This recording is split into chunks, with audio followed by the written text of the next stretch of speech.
नमस्कार दोस्तों, स्वागत है आपका हमारे चैनल पर। आज हम एक बहुत ही महत्वपूर्ण मुद्दे पर बात करने वाले हैं। लड़कों में डिप्रेशन लड़कियों से कैसे अलग होता है और यह क्यों मायने रखता है। चाहे आप माता पिता हों, शिक्षक हों या फिर कोई जो मानसिक स्वास्थ्य को बेहतर ढंग से समझना चाहता हो, इस वीडियो को अंत तक जरूर देखें। यह एक ऐसी बातचीत है जो हम सभी को करनी चाहिए। जब हम डिप्रेशन की बात करते हैं तो अक्सर हम इसे एक जैसी स्थिति मान लेते हैं, लेकिन असल में डिप्रेशन अलग अलग लोगों में अलग अलग तरीकों से प्रकट हो सकता है और इसमें जेंडर भी एक महत्वपूर्ण भूमिका निभाता है। लंबे समय तक डिप्रेशन पर शोध और चर्चा में लड़कियों और महिलाओं पर अधिक ध्यान दिया गया, लेकिन अब हम यह समझने लगे हैं कि लड़के इसे अलग ढंग से अनुभव करते हैं।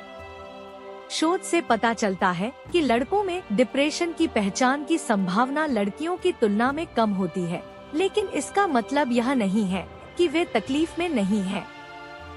दरअसल यह अक्सर इसके उलट होता है। लड़के भी उतनी ही परेशानी में हो सकते हैं, लेकिन उनके लक्षण अलग दिख सकते हैं, जिसके कारण उनकी पहचान नहीं हो पाती और उन्हें सही मदद नहीं मिलती। तो लड़कों में डिप्रेशन कैसा दिखता है? जहां लड़कियां अक्सर उदासी, रोने और अलगाव के लक्षण दिखाती हैं, वहीं लड़के अपने डिप्रेशन को गुस्सा, चिड़चिड़ापन और यहां तक कि आक्रामकता के रूप में प्रदर्शित कर सकते हैं।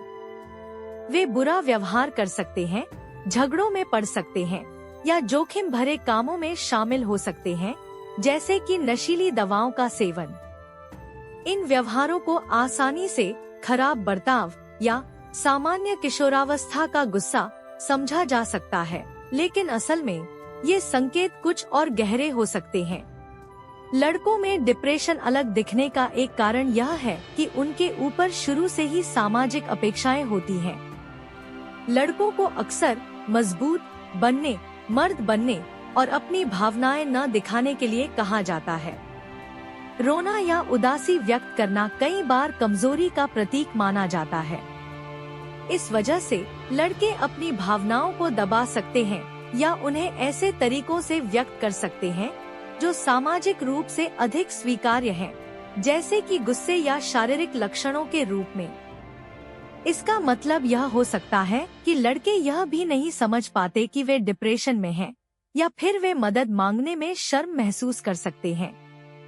और अगर वे मदद के लिए हाथ बढ़ाते भी हैं, तो उनके लक्षणों के पारंपरिक डिप्रेशन संकेतों से मेल न खाने के कारण उन्हें गंभीरता से नहीं लिया जा सकता। तो यह क्यों महत्वपूर्ण है? यह समझना कि लड़कों में डिप्रेशन अलग तरीके से प्रकट होता है, कुछ महत्वपूर्ण कारणों से आवश्यक है।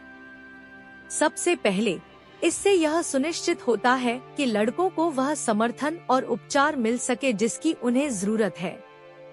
अगर हम संकेतों को पहचान नहीं पाते, तो हम उनकी मदद नहीं कर सकते। दूसरा, यह हमें उन हानिकारक धारणाओं को चुनौती देने की अनुमति देता है जो लड़कों को अपनी भावनाओं को स्वस्थ तरीकों से व्यक्त करने से रोक सकती हैं।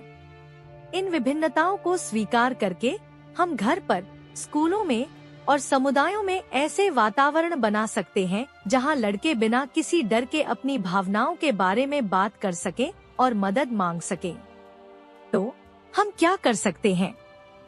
अगर आप माता पिता, शिक्षक या कोई भी ऐसा व्यक्ति है जो युवाओं के साथ काम करता है, तो लड़कों में डिप्रेशन के कम स्पष्ट संकेतों के बारे में जागरूक होना महत्वपूर्ण है।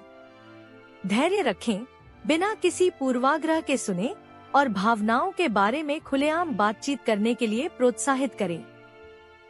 यह भी जरूरी है कि हम लड़के रोते नहीं हैं जैसी धारणाओं को चुनौती दे और इसके बजाय यह संदेश फैलाएं कि हर किसी के लिए अपनी भावनाओं को व्यक्त करना ठीक है।